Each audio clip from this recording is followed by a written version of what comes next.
Okay.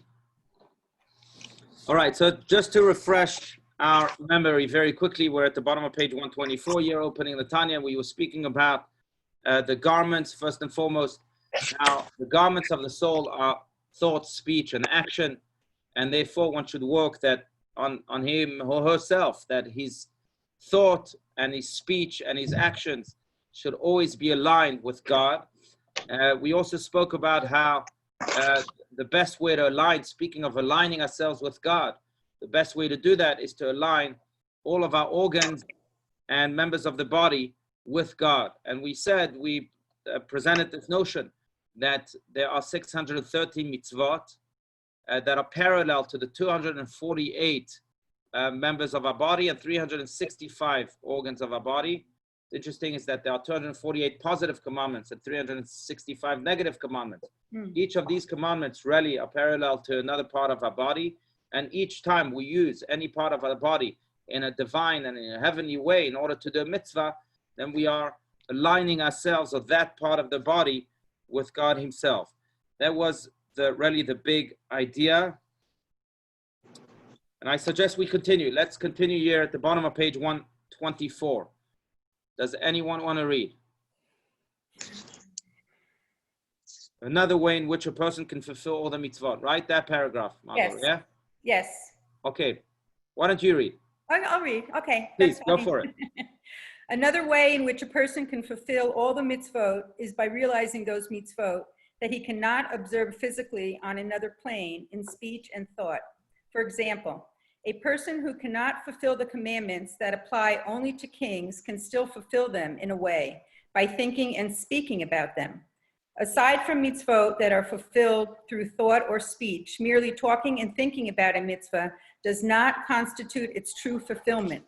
In some cases, it may be enough for a person to develop that part of the garment that clothes the 613 organs of his soul.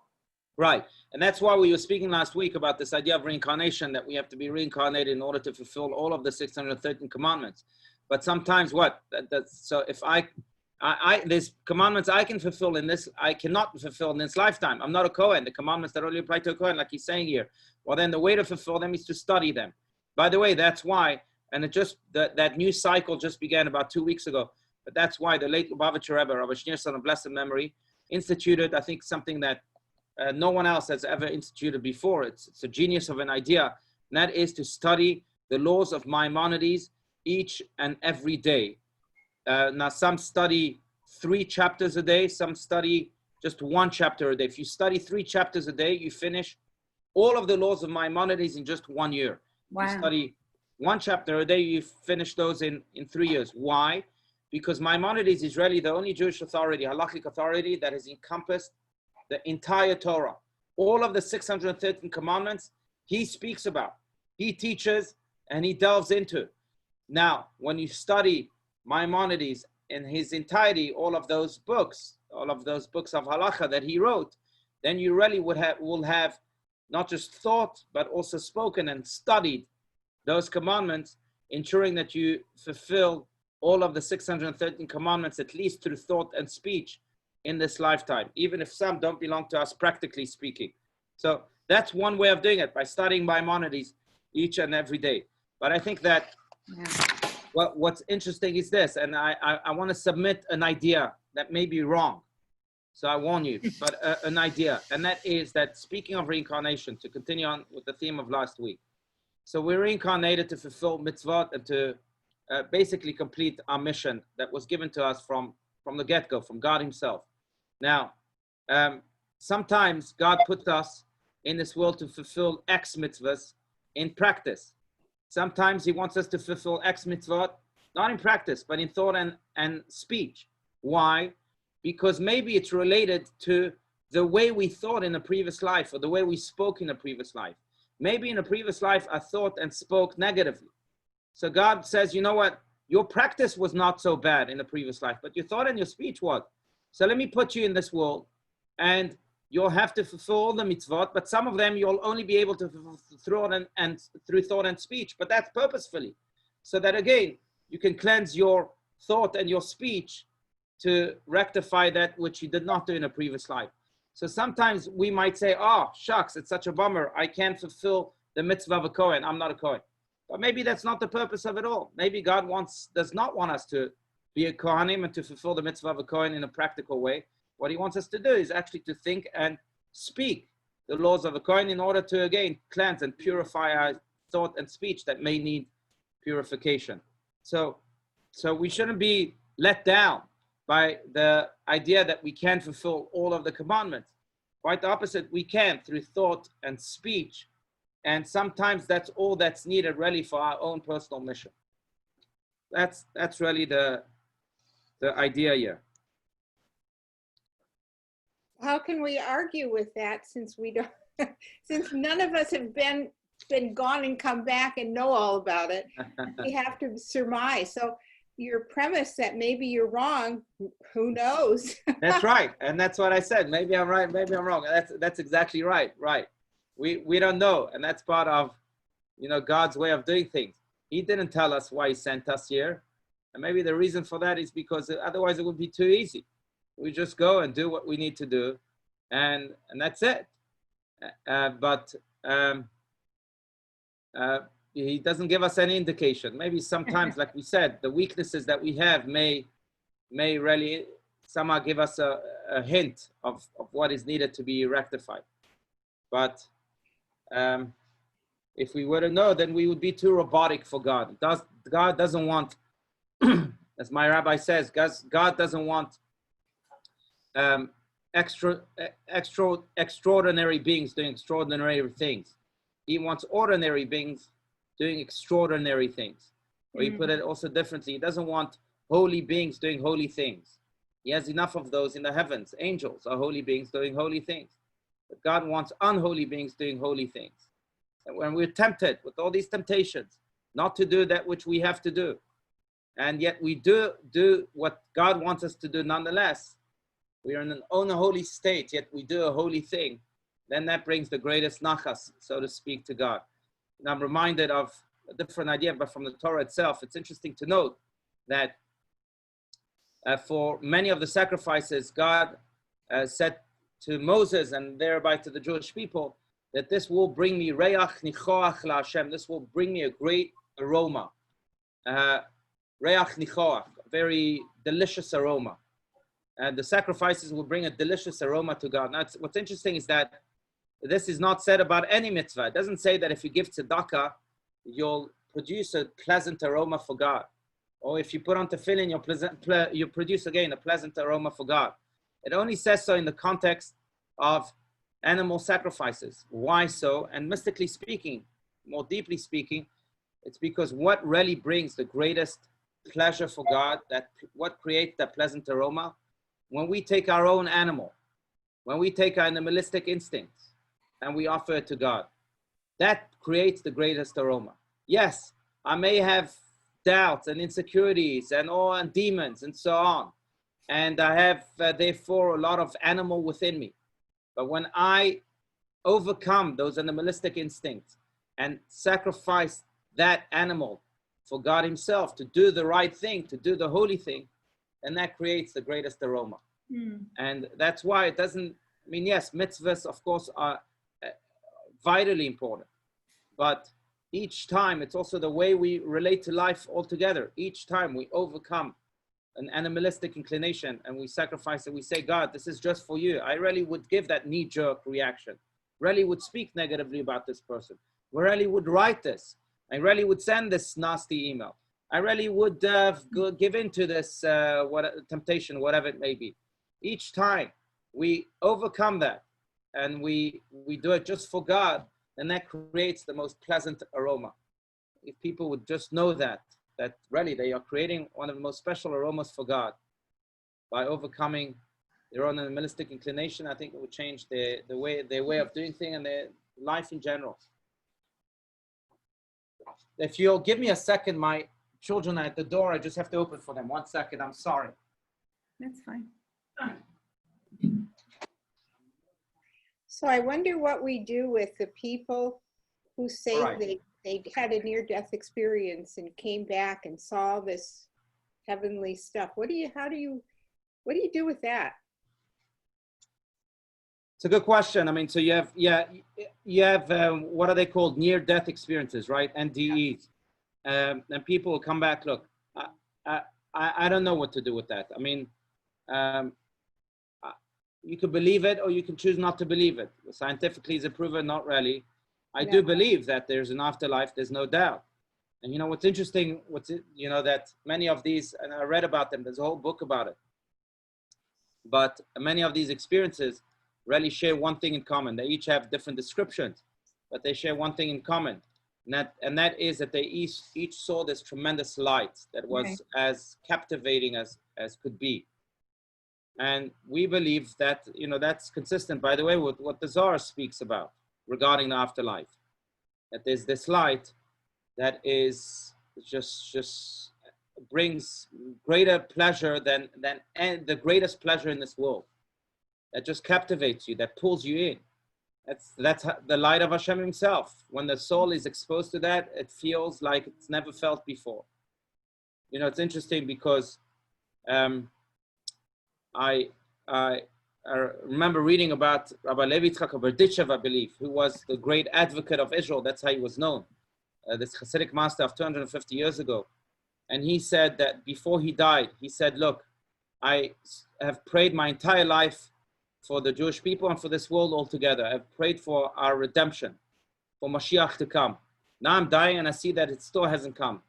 So I promise, he told his students, I promise you, that when I go up to the heavens, I will stand by the gates of the Garden of Eden and say to God, I refuse to enter until you send Mashiach.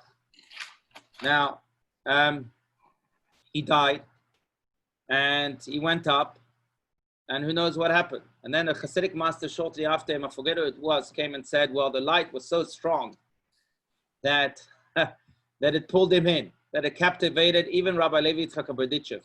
But that Hasidic master, I forget who it was, said, I promise you that when I die, I will not give in to that temptation of the light. I will stand by the gates of heaven and demand for God to bring Mashiach. And we stand here, Mashiach still hasn't come. Maybe he's still standing at the gates of heaven and pleading for Mashiach to come. But these are Hasidic stories that come to show the power of that light, that again, all these experiences, from what I've read at least, have had in common. So certainly there's something, there's an afterlife that the Zohar speaks about and everything, but there's that great light that is spoken about. And maybe one more thing that they do have in common, not that we need to go too much into these NDEs, these near-death experiences. One more thing they have in common is that many have said that they saw souls of their relatives or souls of their loved ones in the afterlife, that they came to greet them. And that's also consistent with what we believe, that, the souls don't die after this world. When they experience physical death, they just go up and then they still remain connected to their loved ones. They remain connected to the loved ones here in this world. They remain connected to loved ones there. Therefore, when a soul expires, it goes to the next world, and their loved one that was always connected to them comes and greets them. That's also consistent with Jewish thought. And that is also found quite prevalently in all of these reports of NDEs. That's another thing in common. What I find difficult is a lot of times my friends who are not Jewish will ask me what Jewish people think about hell. And I find the messages to be somewhat inconsistent. There are places where it's talked about and then it's almost ignored. Right. So much. So it's hard.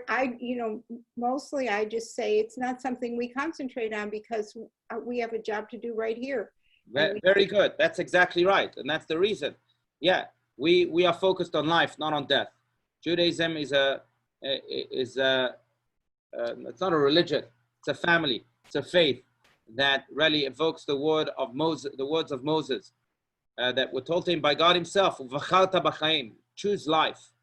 That's who we are. That's why life is really the most sacred, the highest value in Judaism.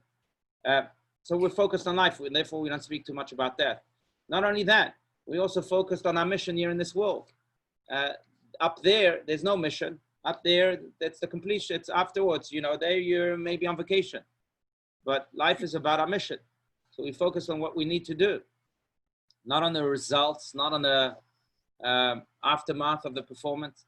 So that's absolutely right. But in addition to that, I would say also that God is also focused on this world. It's not so much focused in the heavenly world. God, why does God send us here? In order to create for him a dwelling place. As the Tanya itself says, "Liyot lo dira b'tachtonim," to have a dwelling place for him here below. In fact, the whole purpose of creation is to bring for this heavenly abode here below when Mashiach comes. It's not that when Mashiach comes, when we'll experience that ultimate redemption, we'll all die and go up to the heavens and that's where we'll live.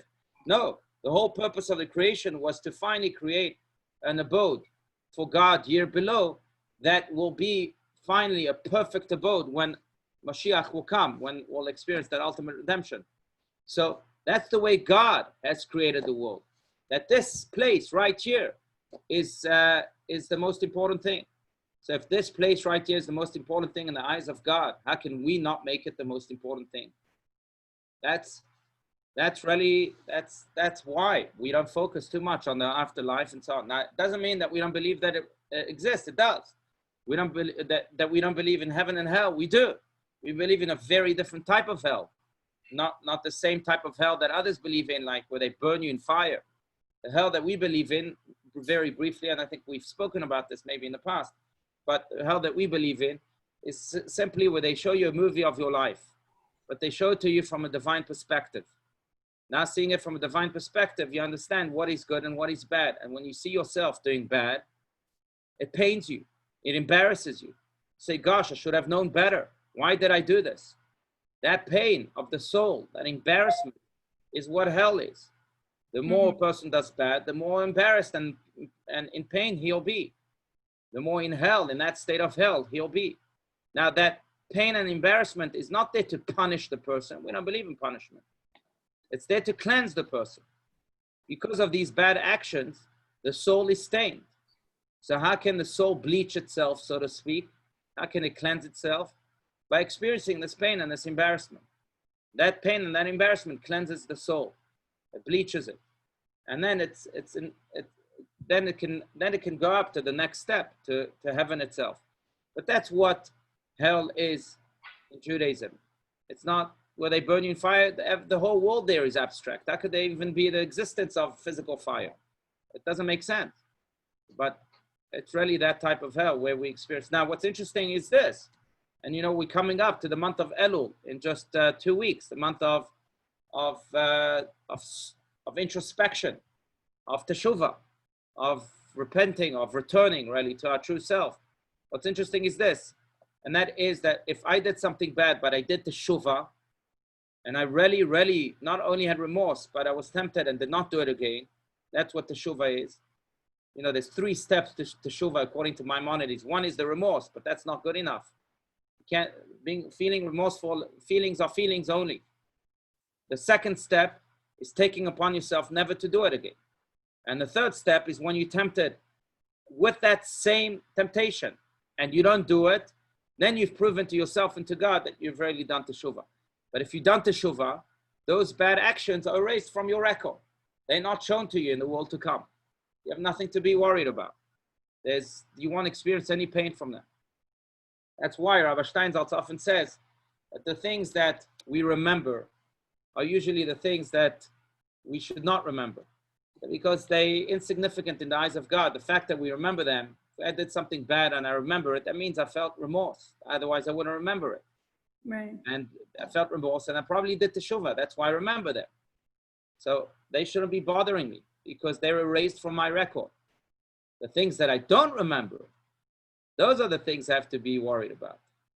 The little, it could be the stupid comments I made about someone. Now, I don't remember what I said yesterday, but maybe those are the things that God will remember, because there's no way for you to do teshuvah for them because you don't remember them. But those are the things that we have to be worried about. And I believe that's why we have the month of Elul. Every year, the world stops, our life stops before the high holidays. And that's when we have to really make a list of, gosh, where was I this year? Let me look at every day of the year. Let me look at every month of the year. What did I do during Hanukkah last year?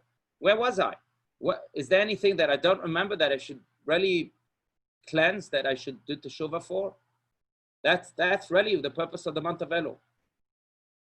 And but it also enhances this idea that we have to be accountable each and every day. That yes, like you were saying before, words do count, thoughts do count, maybe less, much less, but certainly words that are said to others and about others do count. Actions absolutely count.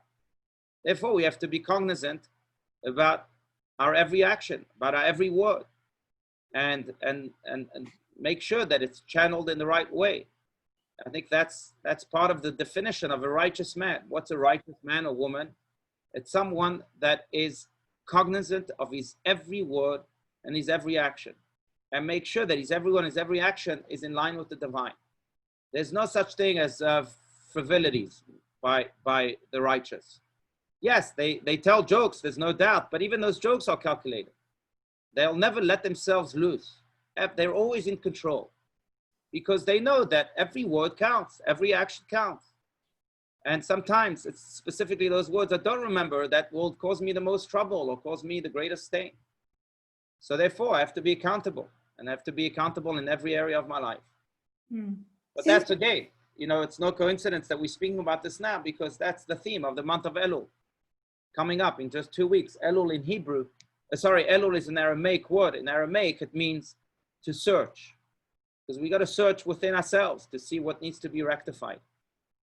So, Rabbi, yeah. Go ahead, so Linda. based on all the things that you just said, it sounds like Jewish people don't believe that that a hell is a place where you stay. It's a place where you go, you're confronted with what you did, you're embarrassed, you're sorry, and then you go up. It doesn't. Right. Do you know what I mean? It sounds like a temporary stop. That's right. That's right. Unless again, your deeds are so bad. Yeah.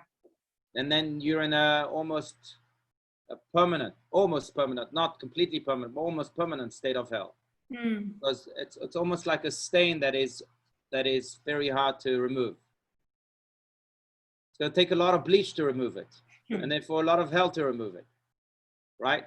Yeah. But like murder, or and a true rush, I wouldn't even remember that they do something bad.